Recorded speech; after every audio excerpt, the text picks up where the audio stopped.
So you're addicted to sugar. Let's discuss. Renee Sager, life coach. All right, let's dig into sugar addiction. All right, as far as I'm concerned, the worst thing about sugar is the amount of power that society and diet culture has given it. You guys, sugar is just another food. It's just food. It's steak is a food, bread is a food, fruit is a food, fiber, carbs, fat, protein. It's all just food. But if you think about it, when we put sugar, sweets, candies, decadent, rich desserts, when we put it on this pedestal and we think, okay, but I have no control around it. I have no control. Okay, I'm only gonna try and have one. All right, I'm just gonna focus. I'm gonna be super present with this ice cream and I'm just gonna really try and just have this one bowl. You're in a state of restriction. It is just food. Now, I'm not here to try and tell you that I think ice cream or sugar or candy is gonna have the same nutritional value or the same health impact or the same physical impact as, say, broccoli, leafy greens, salmon, and so on. But I do think that we get way more carried away and concerned about sugar than needs to be. I'm just so sick of it. Listen, if you eat a ton of sugar all day, every day, you're probably not gonna feel great. I think we could probably all agree on that. If all you have is sugar, morning, noon, and night, you're not gonna feel good. You're just not. That makes sense. But it's also just sugar.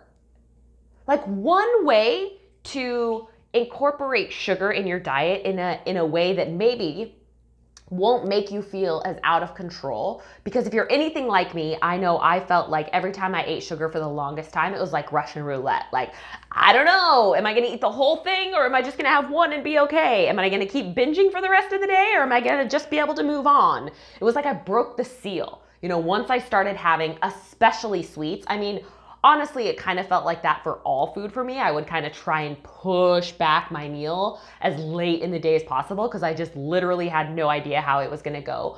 But especially sugar. Like, I would save it for as late in the day as possible because I just never knew. I never knew if my whole day was going to be ruined. So if you are in this position, if you are feeling like you have no control around sugar, like every time you start, you can't stop. If you are thinking that, if you are believing that, you don't have to. And I'm hoping you're going to get some takeaways from this video to help you retrain your thoughts around that. So first off, with this thinking of sugar is like mightier than thou and we need to be super careful around it and we should only have this amount and all this anxiety, you are basically in a super restrictive diet. Of course you're gonna binge. Like, hopefully at this point, if you've been following me, and if not, if you're new, welcome. Sorry I'm yelling at you.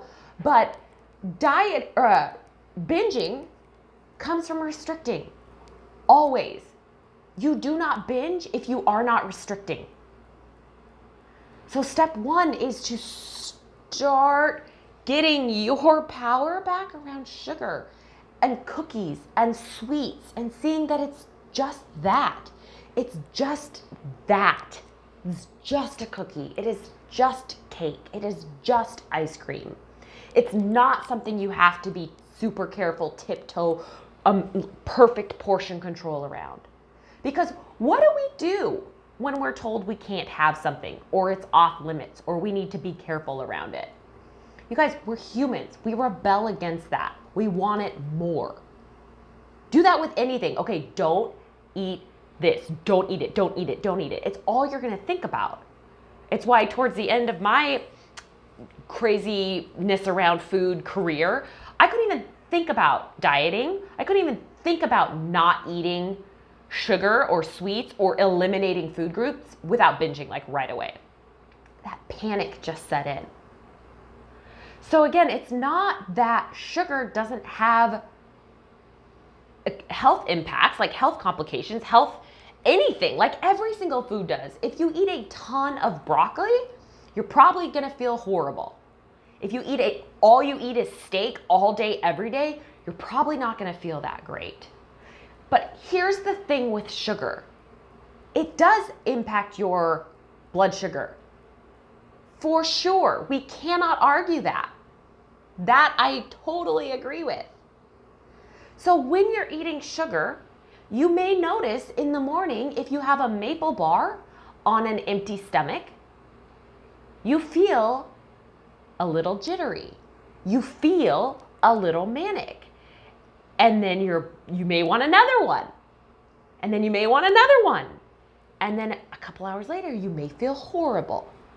Welcome to blood sugar. Sugar spikes it and then drops it. And so that's where I think a lot of people feel addicted to sugar.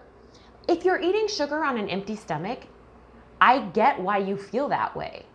So an experiment for you is if you love maple bars for breakfast or whatever, have it with an omelet.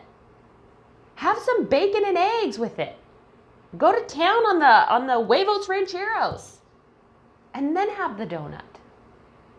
I guarantee you're not gonna feel that same jittery. You're not gonna feel that same out of control because you're having the fat, you're having the fiber, you're having the other nutrients to balance out your blood sugar. So the two things, start to take your power back from sugar. It's not that bad. It's just another food. If you eat it all day, every day, you're probably not gonna feel great. I agree. The second thing is add other food in with it. I think you're probably gonna feel a hell of a lot better if you have a big nutritious dinner followed by the cheesecake. I think you're gonna feel a lot better if you have like a hearty farmer's omelet and then the pancakes and syrup or the Danish or the pastry. So experiment with these things because again, sugar isn't this thing that we have to be terrified of. And what I see so often is people go on these sugar diets, these sugar detoxes, they eliminate sugar. The odds of you never consuming sugar again in your life are pretty horrible. Let's be honest. If you literally think you're never gonna eat sugar again, I mean, come on. It's gonna happen. And when that happens, when you go on these diets where you eliminate full food groups, the second you have it, you're like, oh my God, I can't believe I just did it. I haven't had this in so long. I better just get it all in now because I am not having it again anymore after this.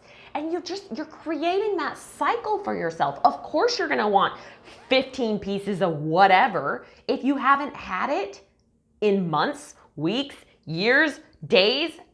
Like when you have that restrictive mentality around a food, you're gonna want more of it and you're gonna feel out of control. I mean, my first 6 months into recovery, I ate ice cream every single night. Every single night for probably 6 months. I had froyo. I needed it because I hadn't had it in so long. Not only had I not had it, I hadn't had it without guilt. Because I would eat the stuff before, but it was riddled with guilt and shame and panic. Like, oh my gosh, is anyone gonna see me? This better be my last one. Should I eat the whole thing? When should I stop? Should I be enough? I just need to put my fork down. All this craziness. Sugar is not something that has to control your life. Try these steps. Let me know how it goes for you and enjoy your life. Enjoy dessert. And end the war with food. Life is so much better on the other side.